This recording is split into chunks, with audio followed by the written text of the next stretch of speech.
ایک ہمارے دوست ہیں ان کا، وہ ایک نیوز ایجنسی چلاتے ہیں، ڈسپیچ نیوز ڈیسک کے نام سے، اور خاص طور پر سینٹرل ایشیا میں رشین زبان بولنے والے جو ملک ہیں، وہاں ان کی جو نیوز سروس ہے وہ کافی اسٹرانگ ہے، یعنی کہ رشین زبان میں بھی اور پھر انگلش میں بھی کافی اسٹرانگ ہے۔ نیوز اس کے ڈی این ڈی کے لیے پروفیسر شادیہ چیمہ ہیں، ایک اچھی رائٹر ہیں، ایک نیا اضافہ ہے دنیا کے مختلف جو جرائد ہیں، جو ویب سائٹس ہیں، جو تھنک ٹینکس ہیں، ان کے لیے وہ ریسرچ بھی کرتی ہیں، لکھتی ہیں۔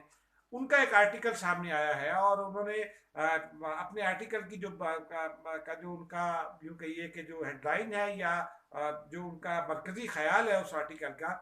وہ ہے کہ پاکستان اور سعودی عرب کے تعلقات ٹرانسفارمیشن کے پروسیس میں ہیں۔ پروفیسر شادیہ چیمہ کا یہ اگر آپ پڑھیں آرٹیکل، تو اس میں سوچ کے بہت سارے نئے زاویے ہیں۔ انہوں نے اپنے آرٹیکل میں جہاں بہت ساری چیزوں کو وضاحت سے لکھا ہے، مثلا انہوں نے یہ لکھا ہے کہ سعودی عرب کو یہ مکمل طور پر حق حاصل ہے کہ وہ اپنی خارجہ پالیسی اپنے حساب سے طے کرے، یہ بات بالکل درست ہے۔ اور انہوں نے انڈیا اور سعودی عرب کے تعلقات کے حوالے سے بھی لکھا ہے، لیکن ساتھ انہوں نے اس جانب بھی توجہ دلائی ہے کہ سعودی عرب نے پاکستان پر کبھی یہ بربلا یہ دباؤ نہیں ڈالا کہ وہ ایران کے ساتھ اپنے تعلقات ختم کرے، کیونکہ عرب اور عجم کے تناظر میں جو ایک تعلقات ہیں سعودی عرب کے ایران کے ساتھ، جو عرب دنیا کے کشیدہ تعلقات ہیں ایران کے ساتھ، اس میں یہ بڑا امپورٹنٹ سوال ہے۔ اسی طرح کی بہت سارے نکات انہوں نے اس میں بیان کیے ہیں۔ پھر جو سعودی عرب کے انڈیا میں انویسٹمنٹ کے حوالے سے تھے، اور وہاں بھی پروفیسر شادیہ چیمہ نے یہ بتانے کی کوشش کی ہے کہ وہ دو انڈیپینڈنٹ ملکوں کا معاہدہ، اور یہی حکومت پاکستان کی اور وزارت خارجہ کی آفیشیل لائن بھی ہوتی ہے کہ وہ دو ملکوں کے تعلقات پر کوئی اعتراض نہیں کرتے، لیکن خارجہ پالیسی میں یہ چیزیں البتہ میٹر ضرور کرتی ہیں۔ تاہم انہوں نے یہ بتانے کی کوشش کی ہے کہ پاکستان کو سعودی عرب نے کہیں سے بھی یہ کہنے کی کوشش نہیں کی ہے کہ پاکستان اس کے لیے اہم نہیں ہے، بلکہ جو ابھی ریسنٹ بیانات ہیں سعودی عرب سے بھی، اور پھر یو اے ای کے وزیر خارجہ کا بیان، تو پروفیسر شادیہ چیمہ کے مطابق یہ حوصلہ افزا بات ہے، اور یہ دونوں ملکوں کے جو تعلقات ہیں اس سے ان کو یہ حق حاصل کہ وہ اپنی اپنی لائن پر رہ کر آگے بڑھیں۔ ناظرین، اس میں ظاہر سی بات ہے ہمارے پاکستانیوں کے کنسرنز ہوتے ہیں، پھر جو بعض پالیسی میٹرز جو ہیں وہ ان کے اوپر ہر آدمی کی اپنی ایک رائے مختلف ہوتی ہے، اور سوچ کا انداز مختلف ہوتا ہے، تبصرے کا انداز مختلف ہوتا ہے، لیکن شادیہ چیمہ صاحبہ جو ہیں انہوں نے بالکل سوچ کے نئے زاویے دیے ہیں۔ مثلا انہوں نے ایک سبق جو مجھے ان کے آرٹیکل سے ملا ہے، یا جو ایک پیغام ان کے آرٹیکل سے ملا ہے، وہ یہ ہے، اور یہ بہت اچھی بات ہے، بہت ہی کم پاکستانی رائٹرز جو ہیں وہ اس انداز میں سوچتے ہیں۔ انہوں نے یہ پیغام دینے کی کوشش کی ہے کہ پاکستان کو اور پاکستانیوں کو یہ چاہیے کہ وہ کسی دوسرے ملک کو قرض کرنے کے بجائے یا برا بھلا کہنے کے بجائے ذرا اپنے اندر جھانکیں۔ مثلا ہمارے معاملات جو ہیں وہ کئی حوالوں سے دنیا ہم سے بہت ساری چیزوں پر بہت ساری چیزیں ایکسپیکٹ کرتی ہے، ہم کیا کرتے ہیں کیا نہیں کرتے ہیں، یہ ایک اہم سوال ہے۔ پھر مختلف ایشوز پر، عالمی ایشوز پر ہمارا ایک تو قومی رد عمل ہوتا ہے، لیکن جو عوام کا رد عمل ہوتا ہے وہ کیسا ہے؟ ظاہر سی بات ہے کہ جو آپ کا انٹیلیجنسیا، یعنی جو دانشور طبقہ آپ کا گفتگو کر رہا ہوگا، جو رد عمل دے رہا ہوگا، وہ بیرونی دنیا اس کے اوپر بھی نظر رکھتی ہے، اور پھر آپ کی جو اسٹیٹ کی لائن ہوتی ہے اس کے اوپر بھی بیرونی دنیا کی ایک نظر ہوتی ہے۔ تو یہ بہت امپورٹنٹ پیغام ہے پاکستانیوں کے لیے ان کے اس آرٹیکل میں، کہ ہمیں کسی کو برا بھلا کہنے کے بجائے اپنے آپ کو دیکھنا چاہیے۔ اور پھر جو ہماری معیشت ہے، آج ہی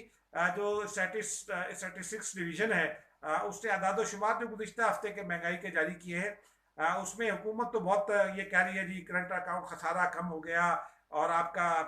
جو ہے وہ معیشت بہتری کی جانب گامزن ہے، لیکن آج ہی اسٹیٹسٹکس ڈویژن جو ہے، یعنی ادارہ شماریات، انہوں نے یہ بتایا ہے کہ پچھلے ہفتے میں 1.1% مہنگائی میں اضافہ ہوا ہے۔ مثلا مرغی انڈوں کی قیمت اوپر گئی ہے، مرغی کی قیمت گئی ہے اوپر، اور کئی چیزوں کی قیمتیں آگے گئی ہیں، اور یہ اضافہ جو ہے یہ گزشتہ ہفتے کی نسبت ہے۔ اس اگر ہم اس یہ جو ہفتہ ہے دسمبر کا، اس کو اگر ہم اس کے کارسپونڈنگ پیریڈ کے ساتھ کمپیئر کریں، یعنی گزشتہ سال کے اس ہفتے سے کمپیئر کریں، تو مہنگائی میں اضافے کا تناسب بہت زیادہ بلند ہے۔ لیکن ظاہر سی بات ہے، یہ معیشت کے جو ماہرین ہوتے ہیں وہ ان کے تجزیے کرنے کے انداز مختلف ہوتے ہیں، تاہم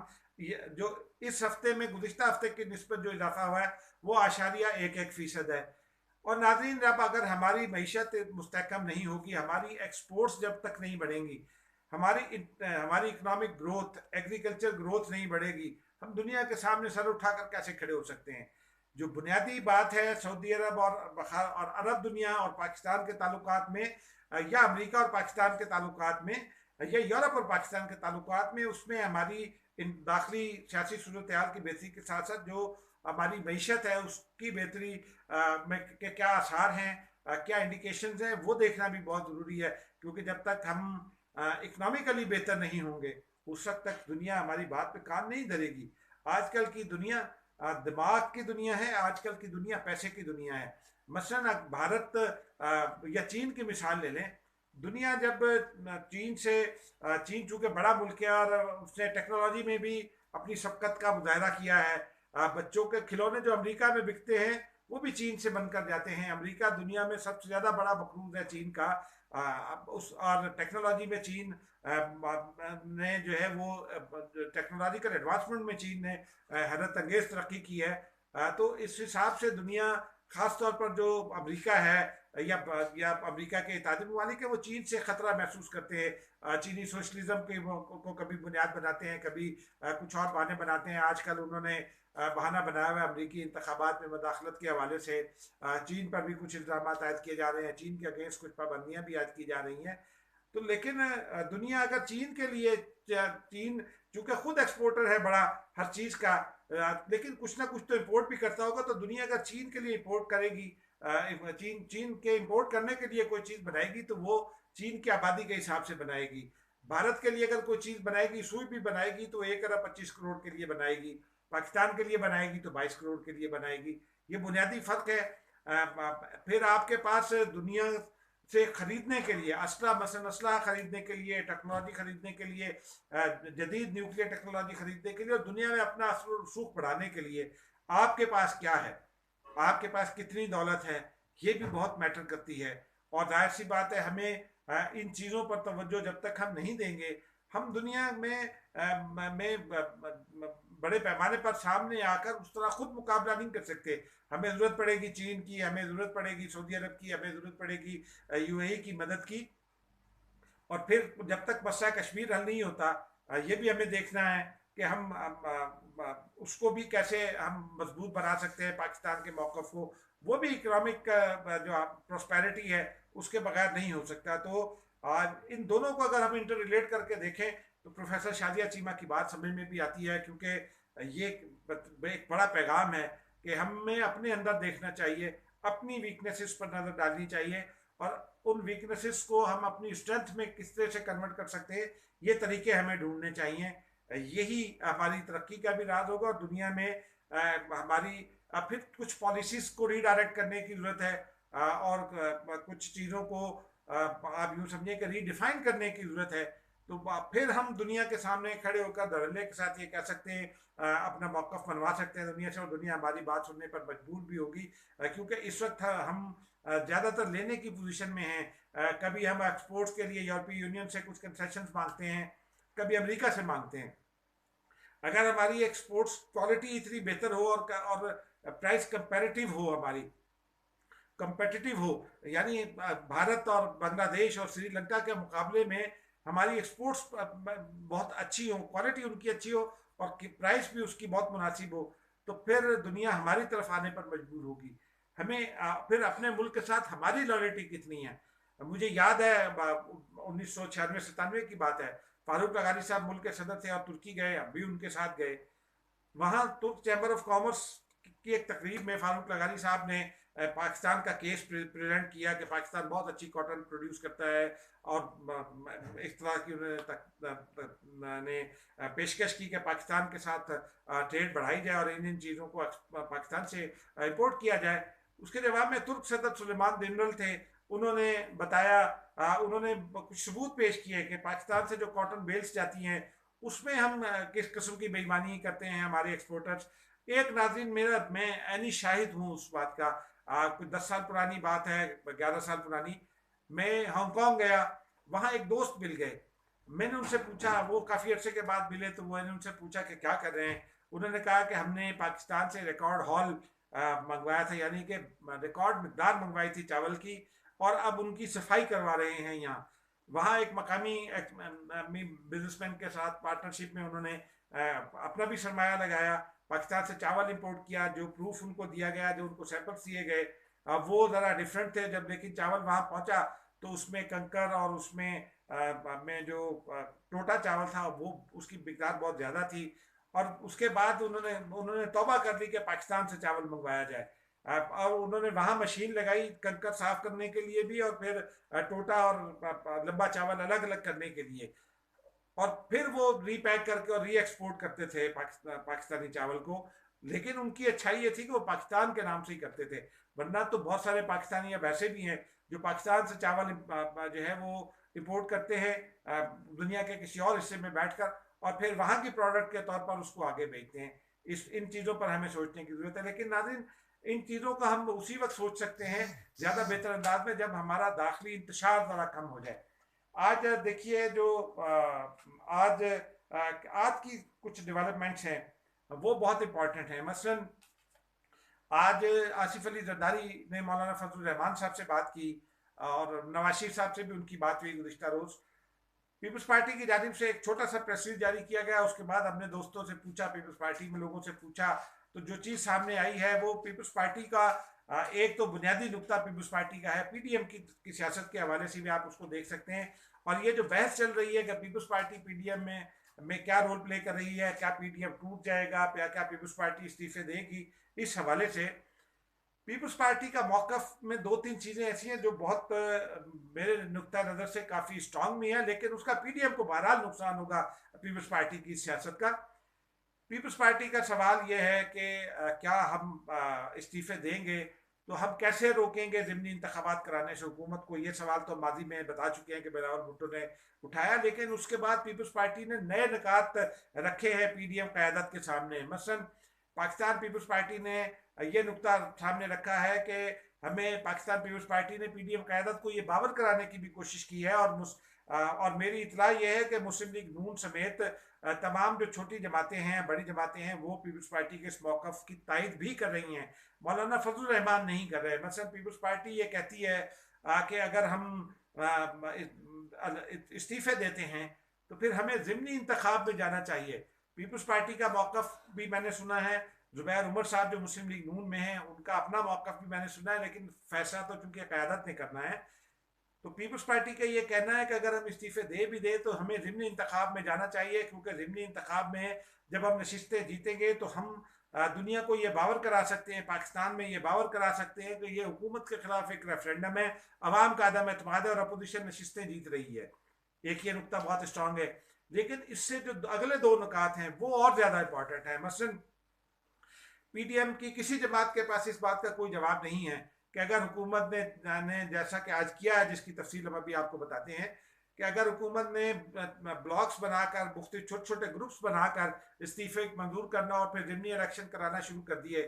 تو اس صورت اور اپوزیشن نے ان کا بائیکاٹ کیا، تو پھر حکومت کو پارلیمان کے دونوں ایوانوں میں 2/3 میجورٹی مل جائے گی. مثلا سینٹ میں اگر استعفے دے دیتی ہے حکومت، سندھ اسمبلی سے بھی دے دیتی ہے، تو پھر سندھ اسمبلی کا انتخاب رک جائے گا. لیکن جو سینٹ کے انتخابات ہونے ہیں باقی صوبوں میں اور قومی اسمبلی میں، وہ ہو جائیں گے، اور حکومت ایبسولوٹ میجورٹی لے لے گی سینٹ میں. یعنی کہ تمام کی تمام نشستیں حکومت کو چلی جائیں گی. اسی طرح ضمنی الیکشن میں اگر نہیں ہوگی تو پنجاب اسمبلی سے لے کر اور قومی اسمبلی تک ہر جگہ جہاں جہاں بھی ضمنی الیکشن ہوگا سوائے سندھ کے، وہاں پر حکومت ایبسولوٹ میجورٹی میں آ جائے گی اور وہ 2/3 سے بھی آگے چلی جائے گی. اور پیپلز پارٹی کا یہ خدشہ ہے کہ 18ویں ترمیم کو رول بیک کر دیا جائے گا، اور پھر خاص طور پر حکومت کا ابھی ایک قدم سامنے آیا ہے کہ این ایف سی سے جو وسائل ملیں گے صوبوں کو، ان ان کو خرچ کرنے کا میکینزم وفاقی حکومت بنائے گی، یعنی ان وسائل پر کنٹرول عملی طور پر وفاقی حکومت کو ہوگا۔ اس کو آپ ذرا جو آئی لینڈ والا جھگڑا ہے، آئی لینڈ اتھارٹی والا، اس کے تناظر میں دیکھیے تو صوبائی حقوق بالکل ختم ہو کر رہ جائیں گے۔ پھر حکومت این ایف سی میں اپنی مرضی کی تبدیلیاں لا سکے گی۔ یہ جو بنیادی خدشہ ہے کہ جو ایک لمبے عرصے کے بعد جو پیپلز پارٹی کی 2008 پہ آنے والی حکومت تھی، اس میں ورٹیکل اور ہاریزونٹل بنیادوں پر وسائل کی تقسیم کا فیصلہ کیا گیا تھا، یعنی بلوچستان کا جو ہاریزونٹل بنیادوں کا مطالبہ تھا اور جو پنجاب کا ورٹیکل بنیادوں کا مطالبہ تھا، دونوں تقسیم کر کے ایک فارمولا بنایا گیا تھا کہ غربت اور آبادی اور جو علاقہ ہے اس صوبے کا، اس کی ان تمام معاملات کو مد نظر رکھ کر ان صوبوں کو وسائل دیے جائیں۔ تو صوبوں میں بہتری آئی ہے پچھلے، اگر آپ 10 سال میں دیکھ لیں اور اس سے پہلے کے 10 سال سے کمپیئر کر لیں تو صوبوں میں کافی بہتری آئی ہے۔ ٹیکسیشن کا نظام بہتر ہوا ہے اسی فارمولے کی وجہ سے۔ سندھ میں جو اب ہم ایف بی آر دعویٰ کرتا ہے کہ اتنا زیادہ ٹیکس وصول کر لیا اور ٹیکس ریونیو کلیکشن جو ہے وہ بہت بہتر ہو گئی ہے، تو اس کی بنیادی وجہ یہ ہے کہ جو 18ویں ترمیم سے صوبوں کو اختیار ملا ہے، اس میں صوبے چونکہ ٹیکس دینے والے کے قریب ہیں، وہاں سے وہ ٹیکس کلیکشن ان کی بہتر ہوگی اور مرکز کے وسائل بہتر ہوئے ہیں، اور یہ بنیادی نقطہ ہے۔ پھر سینٹ الیکشن کے حوالے سے بھی جو میاں رضا ربانی صاحب نے نکات اٹھائے کہ کس طرح سے جو نیشنلسٹ آوازیں ہیں وہ آؤٹ ہو جائیں گی اور پھر وہ باہر جا کر اسٹرانگ ہو جائیں گی اور مرکز گریز قوتیں جو ہیں وہ مضبوط ہوں گی۔ تو یہ بہت سارے اہم سوالات ہیں جس کا مولانا فضل الرحمان کے پاس بھی کوئی جواب نہیں ہے، لیکن جو نون لیگ کے رہنما یہ کہہ رہے ہیں کہ استعفے دے دیں، ان کے پاس بھی کوئی جواب نہیں ہے۔ اب اس میں جو بنیادی خبر ہے، آج پاکستان پیپلز پارٹی کے بعض ذرائع سے ہماری بات ہوئی اور پھر مسلم لیگ نون کے بھی بعض ذرائع سے بات ہوئی، ان کا یہ کہنا ہے کہ مسلم لیگ نون کے پاس استعفے بہت ہی قلیل تعداد میں جمع ہوئے ہیں اور پاکستان پیپلز پارٹی کے پاس 99.9% استعفے ہو گئے، یعنی صرف ایک استعفیٰ رہ گیا ہے۔ کے پی اسمبلی کے استعفے ان کے پاس ہیں، قومی اسمبلی کے استعفے ان کے پاس ہیں، سینٹ کے استعفے ان کے پاس ہیں، پنجاب اسمبلی کے استعفے ان کے پاس ہیں، لیکن سندھ میں 96 نشستوں میں سے 3 تو خالی نشستیں خالی ہو گئی تھیں امیدواروں، معاف کیجیے گا، ایم پی ایس کے انتقال کی وجہ سے۔ جو باقی بچے 92 لوگ، ان میں سے 91 استعفے وہ کہتے ہیں ان کے پاس موجود ہیں، اور راجہ مہر ایک ایم پی اے ہیں گھوٹکی سے پاکستان پیپلز پارٹی کے، انہوں نے ابھی جو پچھلی نشست خالی ہوئی تھی جس پر محمد بخش مہر نے الیکشن لڑا تھا اور علی گوہر کے بیٹے کو شکست ہوئی تھی، علی گوہر مہر کے بیٹے کو، وہ اس وقت وہ علی گوہر مہر کے مہر گروپ میں چلے گئے تھے اور پاکستان پیپلز پارٹی کی مخالفت کی تھی، لیکن انہوں نے نشست اپنے پاس نہیں رکھی، اور وہی ایک واحد ایم پی اے ہے جنہوں نے اپنا استعفیٰ بلاول بھٹو زرداری کو ابھی تک نہیں بھجوایا۔ باقی پیپلز پارٹی کے ذرائع یہ کہتے ہیں کہ تمام استعفے ہمارے پاس جمع ہو گئے ہیں۔ نون لیگ کے پاس استعفے کم ہیں، لیکن بہرحال نون لیگ کے اکثریت کی یہ خواہش ہے کہ ضمنی الیکشن لڑا جائے، وہ تو استعفے نہ دیے جائیں اور لانگ مارچ سے ہی کام چلایا جائے۔ اسی لیے یہ اطلاعات بھی سامنے آ رہی ہیں کہ لانگ مارچ جو ہے وہ 12 مارچ کے بعد بھی ہو سکتا ہے، تاکہ سینٹ میں اپوزیشن کوشش کر کے زیادہ سے زیادہ نشستیں جیت لے اور اس کے بعد استعفے دے، تاکہ حکومت کے پاس یہ چانس نہ ہو کہ وہ سینٹ میں ایبسولوٹ میجورٹی حاصل کر لے، اور پھر اور یہی پاکستان پیپلز پارٹی کی بھی پالیسی، انہوں نے جو آج آصف علی زرداری نے مولانا فضل الرحمان کو سمجھایا ہے ہمارے ذرائع کے مطابق، وہ یہی ہے کہ وہ چاہتے ہیں کہ سینٹ میں لوگ موجود رہیں، اسمبلی میں موجود رہیں، لیکن جب قومی اسمبلی اور دیگر صوبوں سے استعفے دیں تو وہ جہاں جہاں بھی ضمنی انتخابات ہوں اپوزیشن وہاں کنٹیسٹ کرے اور حکومت کے خلاف ایک ماحول بنائے، اور لوگوں کو اور پھر یہ بتائے نشستیں جیتنے کے بعد کہ لوگ حکومت پر عدم اعتماد کا مظاہرہ کر رہے ہیں۔ آصف علی زرداری نے میری اطلاع کے مطابق مولانا فضل الرحمان سے آج یہ بھی کہا ہے اور نواز شریف صاحب سے بھی کہا ہے کہ استعفے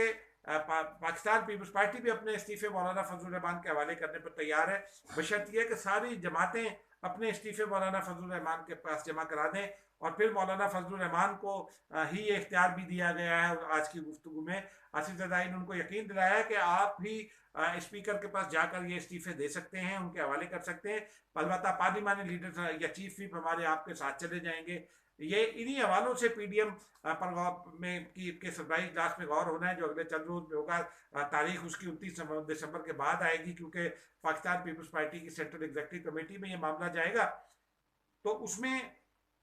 اس حوالے سے ایک خبر یہ بھی ہے جو گزشتہ روز ہمیں آفتاب شیرپاؤ صاحب نے بتائی